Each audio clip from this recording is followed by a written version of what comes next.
সাধারণ মেয়েরা যখন বিয়ের আগে ঘুরতে যেতে চায়। ও মা, হ্যাঁ বল কি হয়েছে? এত ডাকিস, বলছি কাজ করছি। বলছি শোনো না, আজকে না ওই ধানু ওরা সবাই মিলে না বলেছে দীঘায় যাবে। হ্যাঁ ওরা যাবে, তুই একদম যাবি না? একটু বাবাকে ম্যানেজ করে দাও না। না না একদম না, আমাদের বাড়িতে এইসব চলে না, আর বাবা একদমই আলাদা করবে না। এমন কোনো প্ল্যান কর, দিনের দিন যাবি আর দিনের দিন চলে আসবি, সন্ধ্যা 7টার মধ্যে ঘরে ঢুকে যাবি কিন্তু। হ্যাঁ দুদিনের জন্য যাবে, তারপর আমি কি বলবো পাড়ার লোককে, আশেপাশের লোককে, আত্মীয় স্বজনদের আমি কি বলবো?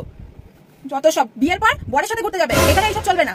যেটাই বলে সেটাই বলে, যা করবে বরের বাড়ি গিয়ে করি, যা করবে বিয়ের পর গিয়ে করি। কেন বিয়ের পর কি আমার দুটো হাত পা এক্সট্রা বলে?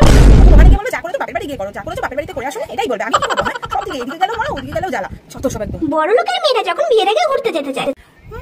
হ্যাঁ মামা বলো। আমি কিন্তু কালকে ভেবেছি আমরা বন্ধুরা সবাই মিলে দুদিনের জন্য দীঘায় ঘুরতে যাবো। প্লিজ আমাকে কিছু মানিয়ে দেবে হচ্ছে? তোমরা যাবে বন্ধুদের সাথে তো যাও, কত টাকা লাগবে বলো? শুধু 10,000 দিলে চলবে? না মম, 10,000 টাকা কিছুই হবে না মম, আমার তো 20,000 টাকা লাগবে। 20,000 টাকা লাগবে, তোমরা বন্ধুরা মিলে দুদিন ছুটিয়ে মজা করো।